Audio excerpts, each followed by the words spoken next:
अस्सलाम वालेकुम। तो आज हम लोग जो है सीपीयू शेड्यूलर के बारे में देखेंगे। तो before going to the main topic हम लोग पहले देख लेते हैं कि शेड्यूलर्स होते क्या हैं। तो शेड्यूलर बेसिकली हमारे पास ऐसे मॉड्यूल्स होते हैं जो कि प्रोसेसेस को स्केड्यूल कर रहे होते हैं कि किस प्रोसेस को पहले एग्जीक्यूट करना है, किसको बाद में एग्जीक्यूट करना है, किसको पहले सीपीयू असाइन करना है, किसको बाद में असाइन करना है। ठीक है। तो बेसिकली हमारे पास बहुत सारे शेड्यूलर्स यूज़ होते हैं, लेकिन मोस्टली जो शेड्यूलर्स यूज़ होते हैं उनमें एक तो है लॉन्ग टर्म शेड्यूलर्स और one is short term scheduler. ठीक है। अब लॉन्ग टर्म शेड्यूलर को जो है हम लोग एडमिशन शेड्यूलर्स भी कहते हैं और शॉर्ट टर्म शेड्यूलर को हम लोग जो है सीपीयू शेड्यूलर्स भी कहते हैं। ठीक है। तो हम लोग थोड़ा सा देख लेते हैं कि लॉन्ग टर्म शेड्यूलर्स क्या करते हैं, देन हम लोग शॉर्ट टर्म शेड्यूलर्स को भी थोड़ा सा देख लेंगे। तो लॉन्ग टर्म शेड्यूलर्स क्या करते हैं कि हमारी जो जॉब पूल होती है, जॉब पूल के बारे में हम लोगों ने प्रीवियस लेक्चर्स में देखा था कि जॉब पूल हमारे पास वो क्यू होती है जिसके अंदर वो सारे प्रोसेसेस पड़े हुए होते हैं जो सीपीयू ने एग्जीक्यूट करने होते हैं इन फ्यूचर या अभी। सीपीयू जितने भी प्रोसेसेस हमारे सिस्टम के अंदर एग्जीक्यूट होने होते हैं वो सारे के सारे प्रोसेसेस हमारे जॉब पूल में या जॉब क्यू के अंदर पड़े हुए होते हैं। तो लॉन्ग टर्म शेड्यूलर क्या करता है कि जॉब पूल से हमारी जो रेडी क्यू होती है उसके अंदर जिन प्रोसेसेस की एग्जीक्यूशन करवानी होती है उनको लोड करता है। जॉब पूल में जितने भी प्रोसेसेस पड़े होते हैं उनमें से स्केड्यूल करता है कि किन प्रोसेसेस को एग्जीक्यूट करना है, जिनको एग्जीक्यूट करना होता है उनको रेडी क्यू में स्टोर करवाता है। ठीक है। अब शॉर्ट टर्म शेड्यूलर क्या करता है, शॉर्ट टर्म शेड्यूलर इससे नेक्स्ट काम करता है। Short term scheduler ready queue में से प्रोसेसेस को उठाता है और उनको सीपीयू असाइन करता है। शॉर्ट टर्म शेड्यूलर बेसिकली ये स्केड्यूल करता है कि किस प्रोसेस को कि रेडी क्यू के किस प्रोसेस को जो है सीपीयू असाइन करना है और उसकी एग्जीक्यूशन स्टार्ट करनी है। ठीक है।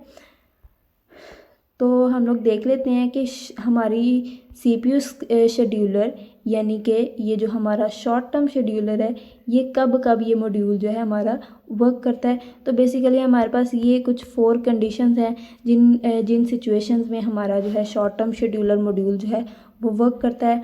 तो सबसे पहले हम लोग देख लेते हैं, अगर आपको याद हो तो हम लोगों ने प्रीवियस लेक्चर्स में जब हम लोग प्रोसेसेस को डिस्कस कर रहे थे तो हम लोगों ने देखा था कि प्रोसेस हमारे सिस्टम के अंदर जब उसने एग्जीक्यूट होना होता है तो वो इन 5 जो है स्टेट्स में ही हो सकता है। ठीक है। The first one is new state and the other one is ready state, running state, terminate state and waiting state. तो let we see कि इनका पर्पस क्या है। तो न्यू स्टेट में तो हमारे वो वाले प्रोसेसेस होते हैं जो कि जो है ना जॉब पूल में पड़े हुए होते हैं, जितने भी प्रोसेस हमारे एग्जीक्यूट होने होते हैं। और रेडी क्यू में हमारे वो वाले प्रोसेसेस होते हैं जो बस वेट कर रहे होते हैं उनको सीपीयू असाइन किया जाए और वो अपनी एग्जीक्यूशन को स्टार्ट करें। ठीक है। और रनिंग स्टेट में के जो प्रोसेसेस जो हैं वो एग्जीक्यूट हो रहे होते हैं उनको हम लोग कहते हैं कि ये प्रोसेस हमारा जो है ये रनिंग स्टेट में है। और वेटिंग स्टेट में हम लोग उन प्रोसेसेस को कहते हैं कि जो प्रोसेस जो है वो किसी जो है आईओ ऑपरेशन का वेट कर रहे हों, उन प्रोसेसेस को हम लोग कहते हैं कि वो हमारे वेटिंग स्टेट में है। ठीक है। और जो प्रोसेसेस हमारे एग्जीक्यूट हो जाते हैं कम्प्लीटली उनको हम लोग कहते हैं कि वो प्रोसेसेस हमारे जो हैं वो टर्मिनेशन स्टेट में है। तो हम लोगों ने बेसिकली देखना है कि हमारी जो है सीपीयू शेड्यूलर हमारा कब कब जो है वो वर्क कर रहा होता है। तो सीपीयू शेड्यूलर हम लोगों ने देखा कि जब हमारा सीपीयू शेड्यूलर क्या करता है कि रेडी जो क्यू होती है वहाँ से रनिंग स्टेट में जो प्रोसेसेस जो हैं उनको रेडी स्टेट में जो प्रोसेसेस पड़े होते हैं उनको सीपीयू असाइन करता है और उनकी एग्जीक्यूशन को स्टार्ट करवाता है। ठीक है। तो सबसे ओके तो पहले ही हमारे पास जो कंडीशन है वो ये है कि जब हमारा प्रोसेस स्विच करेगा रनिंग टू वेटिंग स्टेट में, कि हमारा प्रोसेस जो है वो रन हो रहा था और उसके दौरान उसको जो है इनपुट आउटपुट ऑपरेशन की ज़रूरत पड़ गई और वो जो है वो वेटिंग स्टेट में चला जाएगा। ठीक है। अब उस दौरान हम लोग सीपीयू को जो है वो फारिग तो नहीं छोड़ सके, हम लोग को कोई और किसी न्यू प्रोसेस को जो है सीपीयू असाइन करना है। तो उस टाइम में सीपीयू स्केड्यूलर क्या करेगा, रेडी स्टेट में देखेगा तो जो नेक्स्ट प्रोसेस पड़ा हुआ होगा उसको सीपीयू असाइन करेगा और उसकी रनिंग जो है वो स्टार्ट हो जाएगी उस प्रोसेस की।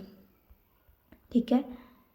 और सेकंड कंडीशन हमारे पास क्या है, सेकंड कंडीशन हमारे पास ये है कि जब हमारा प्रोसेस रनिंग स्टेट से रेडी स्टेट में आएगा तब हम लोग का जो प्रोसेस है तब भी, अब रनिंग स्टेट से रेडी स्टेट में वो किस सूरत में आएगा, जब हमारे पास इंटरप्ट कॉल होगा।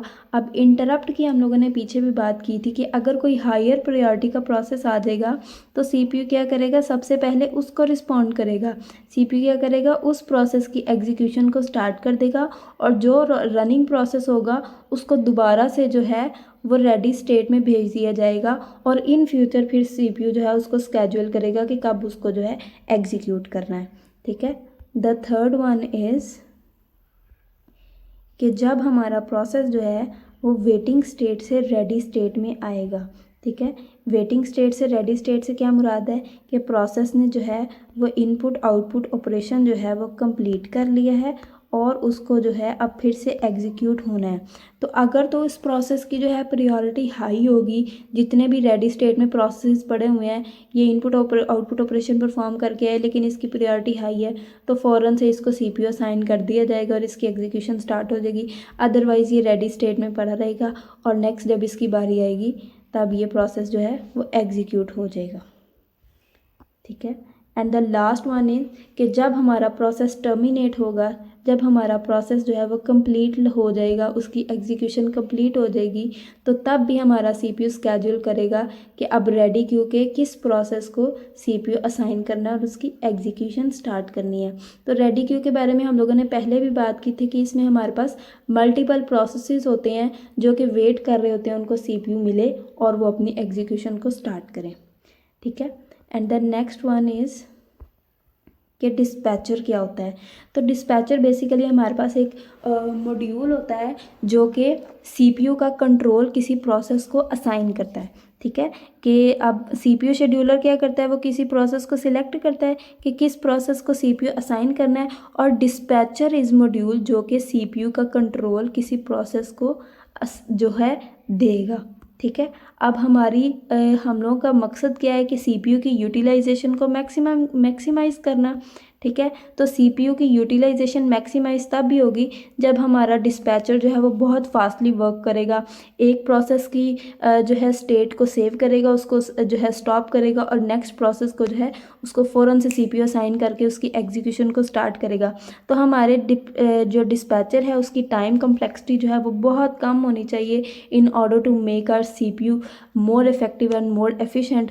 ठीक है। और जो टाइम एक डिस्पैचर लेता है किसी प्रोसेस को जो है सीपीयू असाइन करने के लिए, सीपीयू का कंट्रोल देने के लिए, उसको हम लोग कहते हैं डिस्पैच लेटेंसी। ठीक है।